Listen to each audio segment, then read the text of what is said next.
شادی کرنا چاہتی ہیں، تو میں اس کی وجہ سے بہت پریشان ہوں۔ آپ کو معلوم تو ہے نا، ان کا بیٹا بری صحبت کا مالک ہے۔ پہلے تو کسی امیر گھرانے کے خواہش میں ان کا دھیان منصا سے ہٹ گیا، لیکن اب وہ بری طرح سے پھنس چکے ہیں۔ اور ارشاد بھائی تو ویسے بھی اپنی بہن کی سنتے ہیں۔ لہجے میں بہن کے لیے پریشانی بازی تھی۔ اوہ تو ناز آپا کیا چاہتی ہیں؟ کچھ بتایا نہیں انہوں نے؟ ان کی سمجھ میں کچھ نہیں آ رہا تھا کہ وہ بھی تو منصا کی پڑھائی مکمل نہیں ہوئی اور اس پر یہ ظلم۔ کاش میرا کوئی بیٹا ہوتا تو میں اپنے دل کی بات تو بولتی، یہ فکرہ بھی مکمل نہیں کر سکی تھی دکھ سے۔ ان کی بات سنتے وہ لب سختی سے پیچھتے انہیں دیکھتے گئے، پھر خود پر قابو پاتے گہرا سانس بھر کر تسلی دیتے ہوئے، تم فکر نہیں کرو بیگم، میں کچھ سوچتا ہوں، انشاءاللہ جلدی کوئی حال نکل آئے گا۔ اچھا سوچیں، وہ تسلی دیتے ہوئے بولے، کر دے گی، اور میں کچھ سوچ کر تسلی دیتے ہوئے میں سر ہلا کر رہ گئی۔ میں تو ہر کسی کو مفت کی نوکرانی ملی ہوئی ہوں، جس کو کام یاد آتا ہے بکا دیتا ہے، فیروزہ وہ کرنا، فروزہ یہ کرنا، یہ لا دو وہ لا دو، عجیب زندگی ہے میری بھی، لگتا نہیں ہے کبھی مجھے غریب میں بھی کوئی سکھ کا سانس نصیب ہوگا۔ خوف سے بڑبڑاتے وہ مامی کی منجلی بیٹی کا دوپٹہ رنگ کروانے آئی تھی، اور ان سب کا اس پر ہی بس چلتا تو وہ کوئی پوچھنے والا جو نہیں تھا۔ اس کے پیچھے گلی کا موڑ موڑتے کسی نے زبردست صادم ہونے پر وہ بلا کر رہ گئی، ایک تو ویسے ہی میری زندگی مشکل ہوئی پڑی ہے، اور اب آتے جاتے مجھ سے بیچاری کو گلی گھنٹی کی طرح جس کا دل کرتا بجا دیتا۔ زمین پر سر پکڑے بیٹھی وہ غصے سے بول رہی تھی، اچانک اس کے سامنے آ جانے پر اسے ٹکر آگے بڑھنے لگے تھے، اور اس کے لان ترانی سنتے ہوئے اس کی طرف متوجہ ہوا، جو بڑی کالی چادر میں اپنی زمین ملکیت سمجھ کر آرام سے بیٹھی تھی۔ لڑکی اگر تمہارا ہو گیا تو یہاں سے نکلتی چلو، وہ سرد لہجے میں بولا۔ مقابل کسی مرد کی آواز سنتی فیروزہ نے دانت پیستے ہوئے، اوئے تمہیں تمیز نہیں، لڑکیوں سے کیسے بات کی جاتی ہے؟ وہ اس بلڈوزر ٹائپ ریسلر جیسے دیکھتے خوفناک شخص کو دیکھتے ہوئے گور کر بولی تھی، جسے بول کر دیکھتی وہ ڈری نہیں تھی۔ لڑکی زبان سنبھال کر بات کرو تو بہت پچھتاؤ گی۔ بغیر کوئی تاثر دیے سرد لہجے میں بہتا آگے بڑھا۔ وہ دانت پیستی اس کے پیچھے لپکی، اس کی ہمت کیسی ہوئی غلطی کی بےحود اور سنا بھی مجھے دیا، اس کو تو میں بتاؤں۔ وہ جو بڑبڑاتی اس کے پیچھے جا رہی تھی، الفاظ اس کے منہ میں ہی رہ گئے، اور اس کے ہاتھ میں پسٹل کو دیکھ کر وہ جو نکال کر اسے چیک کرتا اس کے سامنے آ کھڑا ہوا۔ شاید تم مجھ سے کچھ کہہ رہی تھی، تبھی نگاہوں سے دیکھتا وہ سے بولا، نہیں تو میں کیا بول رہی تھی، کچھ بھی تو نہیں، وہ شاید غلط سائڈ پر آ گئی ہوں، مما میں بس چلتی ہوں۔ اس سے بولتی وہاں سے الٹا قدم، اور پہلی بار نہ چاہتے ہوئے بھی آئس کے لب اس لڑکی کی حالت پہ مسکراتے سے ڈلے۔ بھائی صاحب کچھ بات بنی، اپنی بیٹی کی شادی کرنا چاہتی ہوں، عمر ہے اب اس کی شادی، میں چاہتی ہوں وقت اپنے گھر کی ہو جائے، مجھے تو کچھ سکون آئے، نہیں تو ساری صورتحال آپ کے سامنے ہی ہے۔ اس کی پھوپھا اپنے بیٹے سے اس کی شادی کرنا چاہتی تھی، جو ہر کوئی جانتا تھا کہ بری صحبت کا مالک ہے، اور میں بالکل نہیں چاہتی کہ اس سے میری بیٹی کی شادی ہو۔ میں کیا کروں بھائی صاحب، ان لوگوں کی بربادی اور بیٹے کی زندگی برباد کر بیٹھوں۔ ارشاد بھی اپنی بہن کی بات نہیں ڈالے گا، میں اچھے سے جانتی ہوں انہیں، تو وہ پہلے سے چاہتے تھے منصا کی شادی وہاں ہی ہو، اور مجھے بھی کوئی اعتراض نہ ہوتا اگر وہ اچھا انسان ہوتا، لیکن اس کی شہرت بالکل اچھی نہیں ہے۔ وہ روتے ہوئے بولی، اور اپنی بیٹی کو ساری عمر کے لیے جہنم میں نہیں دھکیل سکتی۔ دوپٹے سے نم آنکھیں پوچھتی ہوئی دل گرفتی سے بولی، ارے کیا ہو گیا آپا، حوصلہ کرو، میں کوشش کر رہا ہوں، منصا میری بھی بیٹی ہے، مجھے بھی بہت عزیز ہے، آپ فکر نہیں کریں، جلدی کوئی حل نکال کر بتاتا ہوں۔ میری نظر میں ایک لڑکا اچھے خاندان کا ہے، جلدی ہی بات کرتا ہوں، آپ فکر نہ کریں۔ وہ انہیں حوصلہ دیتے ہوئے بولے، آپ کا بڑا احسان ہوگا مجھ پر بھائی صاحب۔ کیسی باتیں کر رہی ہیں، آپا بھی بولتی ہیں اور احسان کی بات بھی کر رہی ہیں۔ وہ ہبکی سے بولی، آپا سیفی نے کہا تھا کہ وہ دیکھ لیں گے، تو آپا سیفی نے کہا تھا، آپ بس اب فکر نہ کریں، سب ٹھیک ہوگا۔ عروسہ بیگم نے اس سے اپنے ساتھ لگاتی تسلی امیز لہجے میں بولا، تو وہ محض سر ہلا کر رہ گئی۔ کیا مطلب تمہارا اماں کہ تم میرے رشتے کے لیے ہاں کرنے لگی ہو؟ جو کل آیا تھا میرے لیے تمہیں کریانے اسٹور کا منشی ملا تھا؟ زرینہ شاخ سے نکلتی چیخ کر بولی، تو فیروزہ کو جانے کیوں اس کے بھڑکنے پر نہیں وہ قابو کر پائی۔ وہ پاس ہی بیٹھی تھی، سبزی بنا رہی تھی، اور تیرے لیے کسی شہزادے کا رشتہ آنے سے تو رہا۔ اور میری بات سن ذرا، کیا مطلب ہے تیرا کہ کریانے اسٹور کی منشی تو کون کہیں کسی لین لاڈ کی بیٹی ہے؟ جتنی تیری عمر بڑھتی جا رہی ہے، نہ صرف ان امیروں کے خواب دیکھتے ہوئے اب تو منشی کا رشتہ بھی آ گیا تو بڑی بات ہے۔ اور سن، مجھے ابھی باقی دونوں کی بھی شادی کرنی ہے، سارا دن بیٹھی مفت کی روٹیاں توڑتی رہتی ہو، کوئی کبھی کام کو ہاتھ لگا لیا کرو۔ اسے اچھا چارتی پلاتی ہو۔ باہر نکلی زرینہ غصے سے پیر پٹکتی اپنے کمرے میں چلی گئی، اور اس کا کچھ نہیں ہو سکتا۔ فیروزہ تعصب سے سر ہلا کر رہ گئی۔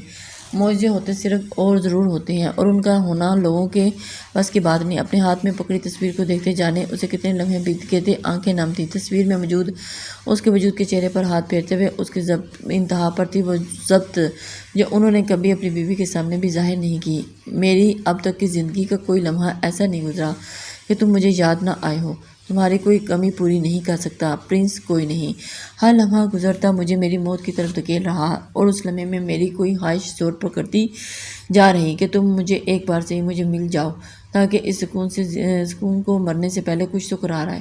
دوسری طرف بیڈ پر سوئی عروسہ بیگم کی آنکھ سے ایک آنسو نکلتا تکیے میں جذب ہو گیا تھا۔ دونوں ہی ایک دوسرے سے جان کر انجان بنے ہوئے تھے۔ انسان بہت غرض ہے اپنے مفاد کے لیے کسی بھی حد تک گرنے کو تیار رہتا ہے، اسے کوئی فرق نہیں پڑتا لوگوں کے احساسات جذبات سے، اور اس کے سامنے یہ کوئی معنی نہیں رکھتے۔ تب اس کے ذہن میں صرف ایک چیز وہی ہوتی ہے جو وہ ہے میں، اور جہاں میں یہ آ جائے تو یہ باقی سب سے پس منظر چلا جاتا ہے۔ ڈرائیونگ روم میں اس وقت خاموشی چھائی ہوئی تھی، اور وہیں ایک 6 سالہ بچہ ڈائننگ روم کے دروازے سے لگا ہوا سہما ہوا تھا، اور اس کی بڑی بڑی خوبصورت آنکھیں لگاتار رونے سے سوج چکی تھی۔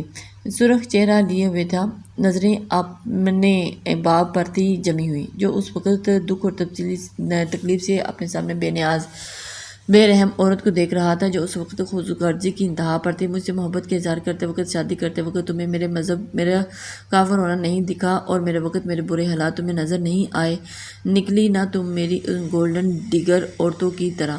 وہ غصے اور دکھ کی ملی جلی کیفیت سے بولا، مجھ پر الزام لگانے سے بہتر ہے کہ تم اپنے مسائل کا حل سوچو۔ سڑک پر آگے ہو رہنا چاہے گا تمہارے ساتھ۔ لہجہ تلخی لیے ہوئے تھا، اور مجھے کل تک ڈائیورس چاہیے، اور میرا بیٹا بھی میرے ساتھ جائے گا۔ تم جیسا کنگال اس کی اچھے سے پرورش نہیں کر سکتا، وہ میرا بھی بیٹا ہے۔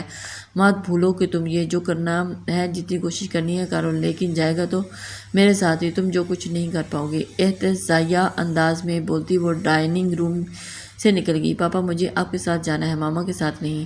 وہ 6 سالہ بچہ روتے ہوئے اس شخص کی ٹانگوں سے لپٹ گیا، تو وہ شدت غم لے کر ہمت کرتے ہوئے گھٹنوں کے بال اس کے سامنے بیٹھا۔ میرا بیٹا بہت بریو ہے نا، لیکن بابا میں آپ کے ساتھ رہوں گا۔ ماما مجھے بالکل پیار نہیں کرتی، تم فکر نہ کرو، میں تمہیں خود سے الگ نہیں ہونے دوں گا، کہتے اسے خود میں پیچ لیا، جیسے ابھی کہیں کھو جانے کا ڈر ہو۔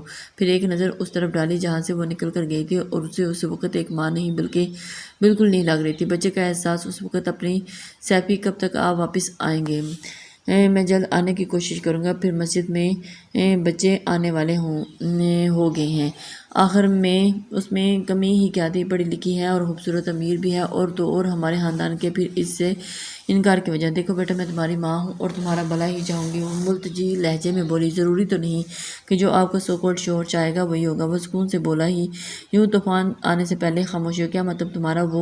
وہ تمہارا باپ ہے؟ دوبارہ اس شخص کو میرا باپ مت کہیے گا، نہیں تو مجھے ایک سیکنڈ نہیں لگے گا آپ کو بیوہ کرنے میں، وہ انہیں وان کرنے انداز میں بولا۔ مسٹر بختیار اس کی بات پر سن ہو کر ساکت رہ گئی، اور مجھے وہ 6 سالہ ظہیر سمجھنا چھوڑ دیں، جو تب آپ کو محتاج تھا لیکن اب نہیں۔ شادی مجھے اور شادی بھی کی آپ نے؟ شادی مجھے کرنی ہے تو لڑکی بھی میری پسند کی ہونی چاہیے مام۔ تو لڑکی میں پسند کر چکا ہوں، ہاں جب کروں گا تو آپ کو ضرور بلاؤں گا۔ تو اب آپ یہاں سے جا سکتی ہیں۔ ہاتھ میں اشارہ دروازے کی طرف کرتا ہوا وہ گویا ان کی طرف اوقات بتا رہا تھا۔ آج اتنے سال گزرنے کے بعد انہیں واقعی لگ رہا کہ وہ اپنا بیٹا تو تب کا کھو چکی تھی جب اس کو اس کے باپ سے الگ کیا تھا۔ وہ چل قدموں سے چلتی اس کے آفس سے باہر چٹک کر رہ گیا۔ صاحب معاف کر دیں پلیز، آخری بار، صرف آخری بار، آئندہ ایسا نہیں ہوگا، مجھ سے غلطی ہوگی۔ وہ ہاتھ جوڑتے ہوئے گڑ گڑایا۔ لگاتار ٹارچر سے اس شخص کی حالت بہت بری ہو چکی تھی، پورا جسم خون میں لت پت ہو رہا تھا۔ وہ مشکل سانس لیتا گڑ گڑایا تھا، جب اگلی بار میں تمہیں موقع ہی نہیں دوں گا تو دوبارہ ایسی غلطی ہوگی کیوں؟ نہیں صحیح کہہ رہا ہوں نا؟ آئس اسے لے جا کر آگے تمہیں پتہ ہے کیا کرنا ہے۔ رومال سے خون سے اسے ہاتھ صاف کرتا ہوا بے نیازی سے بولا۔ آئس اس کا آرڈر ملتے ہی اس شخص کو گھسیٹتے ہوئے وہاں سے لے گیا۔ جانے کب یہ لوگ دھوکہ دنیا دینا بند کریں گے، میری اتنی بار کرنے پر بھی نہیں سنتے، اور یہ لوگ پھر تو سزا دینی بنتی ہے نا۔ خود بولتے سے وہ بیسمنٹ سے نکلتا اپنے کمرے میں آیا، اور سخت سردی میں ٹھنڈے پانی سے شاور لیتا۔ وہ باتھ روم سے باہر نکلا تو ایمل کو بولڈ ڈریس میں اپنے بیڈ پر بیٹھے پایا۔ اس کو اپنے کمرے گھر پھر سے وہ اپنے کمرے میں دیکھ کر اس کا ڈیول موڈ پھر سے آن ہوا تھا، اور ہاتھوں کی مٹھیاں بھیجتے ہوئے مضبوط لہجے میں بولا۔ گہرے سانس لیتے ہوئے آنکھیں بند کر گیا اور بے ضبط ہوا۔ دوبارہ آنکھیں سپاٹ ہو چکی تھی، سپاٹ نظر اس پر جمائے دھیمی چال چلتا اس کی طرف آیا، جو اس کی ساری سرد نظریں جمی ہوئی تھی اور ساری ہمت ہوا ہونے لگی۔ ایمل جو پورے کانفیڈنٹ کے ساتھ اس کے بیڈ پر بیٹھی اس کے انتظار کر رہی تھی، ڈر سے اس کی ریڑھ کی ہڈی میں بھی سنسنی دوڑ گئی تھی۔ ٹائیگر میم، مما میری بات، شش، ایک دم چپ۔ اس کی بات کاٹتا سر گوشی کے انداز میں بولا، شاید تمہیں میری ایک بات سمجھ میں نہیں آئی، جو ڈھیٹ بنی آج پھر چلی آئی ہو، مگر کوئی بات نہیں، اس بار تمہیں مایوس نہیں کروں گا، چلو آج اچھے سے سمجھاتا ہوں۔ شیطانی مسکراہٹ لیے بولا اور ساتھ ہی اسے گھسیٹنے کے انداز میں کھینچتے ہوئے نیچے لایا۔ ٹائیگر، تو تم مجھے کہاں لے جا رہے ہو؟ وہ خوفزدہ ہوتی بولی۔ جواب میں کچھ نہیں بولا، اس لیے وہ اسے انیکسی کے اندر نیچے بنے بیسمنٹ میں لے آیا۔ وہاں لمبائی کے روپ میں ایک گلی نکلتی تھی جس کے آخر پر کئی کمرے تھے، اور ایک کمرے میں داخل ہوتے ہوئے اس کو اندر دھکیلتے ہوئے دروازے سے باہر بند کرتے اپنی پینٹ کی پاکٹس میں سے ہاتھ ڈالتا اطمینان سے واپس موڑ گیا۔ کمرہ اندھیرے میں ڈوبا ہوا تھا اور نہ ہی وہاں کوئی کھڑکی تھی، بالکل کسی قید خانے کی طرح۔ وہ خوف سے چلاتی بھاگ کر دروازے کے پاس آئی۔ کافی دیر دروازہ پیٹتے وہ تھکا وہ دروازے ٹیک لگائی بیٹھ۔ اسے اب شدت سے احساس ہونے لگا کہ ٹائیگر جیسا خطرناک نظر آتا ہے ویسا کئی حد تک خطرناک ہے۔ جو باتیں اس نے اس بار میں سن رکھی تھی اب اسے حقیقت معلوم ہو رہی تھی، اور اب اس کے ساتھ آگے کیا ہونا تھا یہ سوچ کر اس کی جان آدھی ہو رہی تھی، اور ایک دم سے عشق محبت کا بوجھ سر سے اتر رہا تھا، اور اب اسے اپنی زندگی کی فکر تھی۔ ابھی تو مرنا نہیں چاہتی تھی۔ پلیز ہیلپ می، دروازہ کھولو، کوئی ہے؟ بدلے میں خاموشی سننے کو ملی، جیسے وہ کسی گہری قبر میں اتری ہو۔